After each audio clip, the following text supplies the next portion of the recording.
미 연방준비제도가 올해 마지막 회의에서 0.5%포인트 금리를 또 올리고 새해에도 0.75%포인트는 더 인상할 것으로 예고했습니다. 연준이 올해에만 7차례에 걸쳐 4.5%포인트 기준금리를 인상하는 바람에 미국민들의 각종 이자 부담이 가중됐습니다. 미국에서 응급 앰뷸런스 차량 이용료가 주별로 $500에서 $1,000 이상 차이가 나 천차만별인 것으로 조사됐습니다. 미국에서 롱코비드로 2년 반 동안 3,500명이 사망한 가운데 75세 이상 백인이 대부분인 것으로 나타났습니다. 미국이 올 한 해 103만 8천여 명에게 영주권을 발급해 예년 수준으로 완전히 회복됐습니다. 여러분 안녕하십니까? 워싱턴 뉴스 투데이입니다. 미국이 물가 잡기를 위해 올해 마지막 회의에서도 0.5%포인트 또 올려 기준금리를 15년 만에 최고치인 4.25 내지 4.5%까지 끌어올렸습니다. 연준은 또 2023년 한 해 동안에도 0.75%포인트를 더 올려 5 내지 5.25%까지 인상한 후 1년 내내 유지할 것으로 예고했습니다. 한면태 기자가 보도합니다. 물가 잡기에 올인해 있는 미국 중앙은행 연방준비제도가 예상대로 올해 마지막 회의에서도 0.5포인트 금리를 또 올리고 2023년 새해에도 0.75포인트는 더 인상할 것으로 예고했습니다. 연방준비제도는 이틀간의 올해 마지막 FOMC 공개시장위원회 회의에서 만장일치로 기준금리를 0.5포인트 더 올리기로 결정했습니다.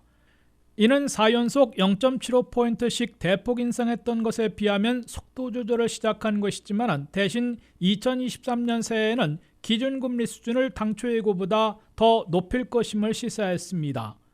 이로써 연준은 올 들어 3월부터 12월까지 모두 7차례에 걸쳐 기준금리를 4.25 내지 4.50%까지 끌어올려 2007년 12월 이래 15년 만에 최고치를 기록했습니다.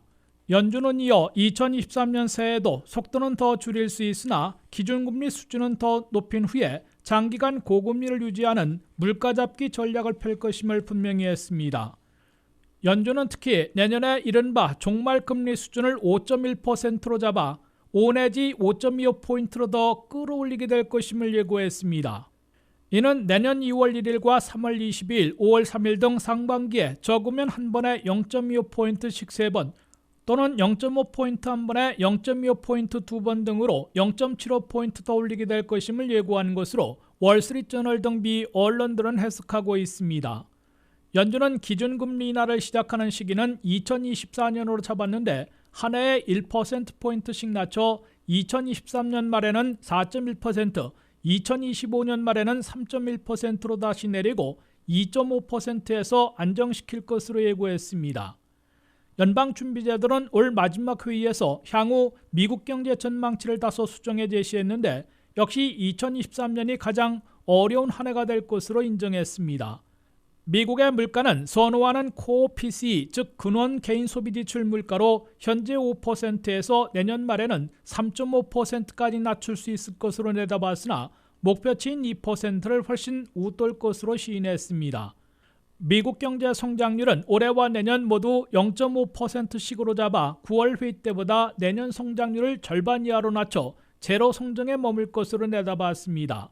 오히려 미국 실업률이 현재 3.7%에서 내년 말에는 4.6%로 급등해 달라지는 고용시장을 예상했습니다. 이에 따라 미국인들은 2023년 내년 한 해 5%의 고물가에 5%의 고금리, 제로 성장에 5% 가까이 치솟는 실업률에 2중고, 3중고를 겪게 될 것으로 우려되고 있습니다. WKTV 뉴스 한면택입니다. 미국이 물가 잡기를 위해 올해에만 7차례에 걸쳐 4% 이상 기준금리를 대폭 인상하는 바람에 주택 모기지와 신용카드 등 각종 이자 부담이 크게 무거워졌습니다.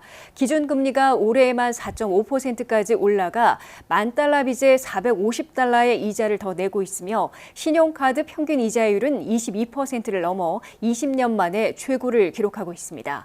주택 모기지 이자율은 7%까지 올라갔다가 6%대로 내려갔으나 올 초에 비해 2배나 급등해 있습니다. 미국 중앙은행인 연방준비제도가 물가를 잡기 위해 올해에만 3월부터 12월까지 7차례에 걸쳐 공격적인 금리 인상을 연속 단행해 금리 수준을 4.25 내지 4.5%로 끌어올림으로써 미국민들의 각종 이자 부담도 크게 가중됐습니다.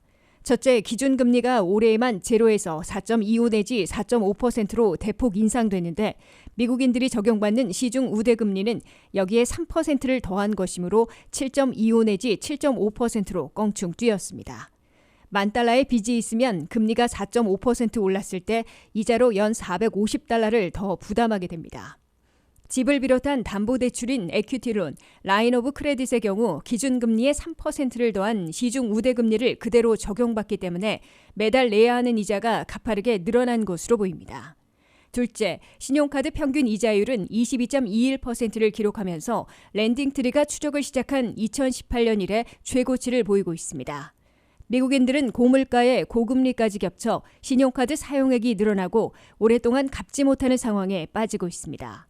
크레딧카드닷컴의 설문조사 결과 미국민 10명 중에 6명이나 신용카드 사용액을 1년 이상 갖고 있다고 밝혔습니다. 이는 지난해 10명 중 1명에서 급격히 상황이 악화된 것입니다. 셋째, 주택모기지 이자율이 올 1월 3%대에서 10월에는 7%를 넘겼다가 현재는 6.4%로 소폭 내렸으나 여전히 2배나 급등해 있는 바람에 상환금이 늘어나는 것은 물론 주택거래 급감과 집값 하락으로 이어져 주택시장마저 얼어붙게 만들었습니다. 중위 주택가격인 38만 5천 달러에 대해 30년 고정 모기지로 얻을 경우 한 달에 내는 상환금이 $750 더 늘어난 것으로 계산되고 있습니다. 물가 잡기를 위한 연준의 기준금리 인상은 적어도 내년 봄까지 지속되고 5%대 중반의 고금리가 내년 한 해 내내 유지될 것으로 보여 미국민들의 각종 이자 부담은 새해에도 더 무거워질 것으로 우려되고 있습니다.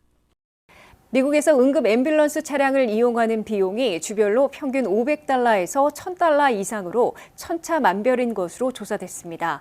캘리포니아, 매사추세츠, 미네소타는 $1,000 이상으로 비싼 편이고 워싱턴 수도권 일원은 $100 안팎으로 낮은 편이며 뉴욕, 뉴저지, 조지아 등은 전국 평균으로 나타났습니다. 안혜린 기자의 보도입니다. 미국민들을 의료비 폭탄에서 보호해주는 No Surprise Act가 올해부터 시행되고 있으나 응급 앰뷸런스 차량은 보호 대상에서 제외돼 있어 환자들이 보험 커버를 받고도 상당한 비용을 지불하고 있습니다. 미국에서는 한 해에 300만 명의 환자들이 응급 앰뷸런스를 이용해 응급실에 후송해 오고 있습니다. 그런데 앰뷸런스 이용자들의 절반을 넘는 51%는 1회에 $500에서 $1,000 이상의 상당한 이용료를 청구받고 있는 것으로 CBS 뉴스가 14일 보도했습니다. 보험에서 커버받고도 아웃 오브 네트워크 범주로 분류돼 비싼 이용료를 환자 본인이 부담하고 있습니다. 한 해에 앰뷸런스 차량 이용료만 해도 1억 2,900만 달러를 지불하고 있습니다. 하지만 주별로 환자들이 부담하는 앰뷸런스 이용료는 천차만별인 것으로 CBS 뉴스는 지적했습니다. 앰뷸런스를 사용하는 이용료로 건강보험사 커버와 본인 부담금의 차이를 내는 이른바 밸런스 요금이 환자들에게 청구되고 있습니다. 캘리포니아는 앰뷸런스 이용자들의 71%가 상당한 이용료를 내고 있는데 가장 많은 중위 부담액은 $1,209나 되는 것으로 조사됐습니다. 미네소타가 $1,133, 매사추세츠가 $1,024를 환자들이 내고 있습니다. 이에 비해 워싱턴 수도권 일원은 가장 적게 부담하고 있습니다.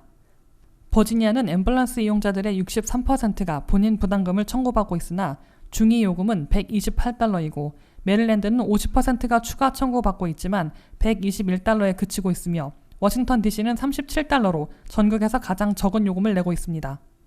뉴욕은 $431, 뉴저지 $437, 조지아 $443 등으로 전국 평균 수준이고 텍사스는 $656로 나타났습니다.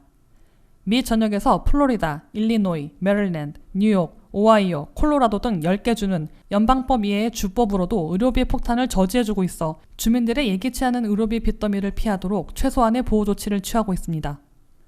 WKTV 뉴스 안혜린입니다. 미국에서 코로나 감염 증상을 3개월 이상 겪는 롱코비드에 시달리다가 목숨을 잃은 사람들이 2년 반 동안 3,500여 명에 달한 것으로 CDC가 발표했습니다. CDC는 그러나 롱코비드 사인을 분류하는 기준이 명확하지 않아 실제 사망자는 훨씬 더 많을 것으로 지적했습니다. 안혜린 기자입니다. 미국에서 롱코비드 환자들의 고통이 여전히 지속되고 있는 것으로 보입니다. 코로나19 바이러스 감염 증상이 3개월 이상 지속되는 롱코비드 환자들을 추적 분석하고 있는 CDC, 즉 연방질병통제예방센터는 14일 롱코비드에 시달리다가 목숨까지 잃은 사망자 수치를 발표했습니다. CDC는 2020년 1월부터 2022년 6월까지 2년 반 동안 코로나 바이러스에 감염돼 사망한 사람들의 사망 진단서를 분석한 결과 3,544명은 롱코비드로 인해 목숨을 잃은 것으로 나타났다고 밝혔습니다. 그러나 CDC는 롱코비드 사망으로 분류하는 기준이 명확하지 않아 실제 사망자 수는 이보다 훨씬 많을 수 있다고 인정했습니다. 롱코비드 사망이 정점을 이뤘던 시기는 올 4월로 전체에서 3.8%를 차지했습니다. 롱코비드 사망자들의 대다수를 차지하고 있는 연령대는 75세 이상 노년층으로 전체의 57%인 2,490명에 달했습니다. 또한 인종별로는 백인들이 압도적으로 많았는데 전체의 78%를 차지했습니다. 흑인들은 10%, 히스패닉은 7.8%를 점유했습니다. 10만 명당 롱코비드 사망 비율이 가장 높은 인종은 인디언 원주민과 알래스카 원주민들로 148명이나 됐습니다. 이에 앞서 발표한 보고서에서 CDC는 미국 내 코로나 감염자들 중에서 3명 중 1명꼴인 3천만 명은 롱코비드 현상을 겪었고 그 중에 절반인 1,500만 명은 아직도 회복하지 못해 일상생활을 잘 하지 못하고 있다고 추산했습니다. 브루킹스 연구소의 추산으로는 롱코비드 환자들 가운데 400만 명은 일할 수 없게 된 것으로 나타났습니다. 하버드 대학의 연구 보고서에 따르면 롱코비드 장기 중증 환자 가정에서는 1년에 $9,000씩 추가 비용을 쓰고 있고 가구당 $8,000의 신용카드 빚이 쌓이고 있다고 밝혔습니다. 이를 미국 전체로 계산하면 1년에 3조 7천억 달러나 경제적 손실을 보고 있는 것으로 하버드대 연구 보고서는 제시했습니다. 롱코비드 장기 중증 환자로 하던 일을 그만두거나 해고된 경우 봉급이 사라져 배우자 월급으로 겨우 생활하면서 물가 급등에 시달리고 건강보험에서 치료비와 약값 등에 대한 본인 부담금이 크게 늘어나 재정난에 빠지고 있다고 CNBC는 보도했습니다. WKTV 뉴스 안혜련입니다. 미국이 올 회계연도 한 해 동안 103만 8천여 명에게 영주권을 발급해 팬데믹 이전 수준으로 완전 회복한 것으로 나타났습니다. 가족 이민이 80만 명을 넘었고 취업 이민은 팬데믹으로 사용 못한 쿼터를 이용해 연간 쿼터보다 2배에 가까운 22만 명에게 그린카드를 발급했습니다. 보도에 한면택 기자입니다.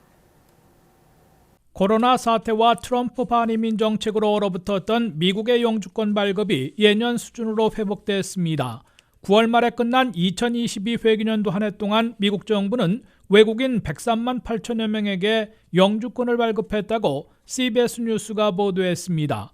아직 이민 통계를 공식 발표하지 않았으나 한 해 100만 명 이상에게 영주권을 발급한 것은 팬데믹과 반이민 정책에 의해 반토막 났던 미국 이민 허용이 예년으로 회복된 것이라고 CBS 뉴스는 강조했습니다. 미국 내 수속자들에게 그린카드를 승인해주는 USCIS 이민서비스국은 올 회계년도에 54만 5천 명에게 영주권을 승인해 발급했다고 이 방송은 전했습니다. 한국동 외국 수속자들에게 이민비자를 발급하는 국무부는 49만 3천 명에게 이민비자, 즉 영주권을 승인했습니다.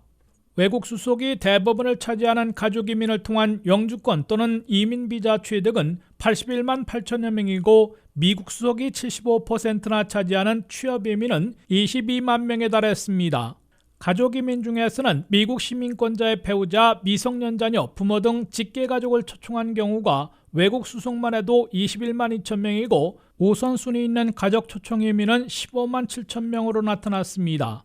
취업 이민으로 영주권을 받은 외국인들은 한국 등 외국 수속자 5만 5천 명으로 25%이고 다수인 75%, 16만 5천 명은 미국 수속자들로 나타났습니다. 취업 이민에는 연간 쿼터가 14만 개로 설정돼 있으나 2020년과 2021년에 못 쓴 영주권 번호를 올 회계년도로 넘겨 사용함으로써 쿼터보다 근 2배나 많이 그린카드를 발급했습니다. 미국의 영주권 또는 이민비자 발급은 코로나 사태와 트럼프 반이민 정책으로 예년의 절반 수준으로 급감했다가 다시 한 해 100만 명 이상으로 회복된 겁니다. 조 바이든 대통령이 취임하면서 이민 빗장을 다시 활짝 열었고 이민적 재소리를 30%나 대거 없애는 등 친이민 정책으로 일대 전환했기 때문으로 CBS 뉴스는 분석했습니다. 이민 적체 소리를 줄이고 있으나 아직도 적체가 심해 장기간 대기해야 하는 상황을 겪고 있습니다. 외국 수속을 맡고 있는 국무부는 한국동 외국 주재 미국 영사관에서 이민 비자 인터뷰를 대기하고 있는 이민 희망자들이 아직 37만 8천여 명에 달한다고 밝혔습니다. WKTV 뉴스 한면택입니다. 이상으로 워싱턴 뉴스투데이를 마치겠습니다. 시청해주신 여러분 고맙습니다.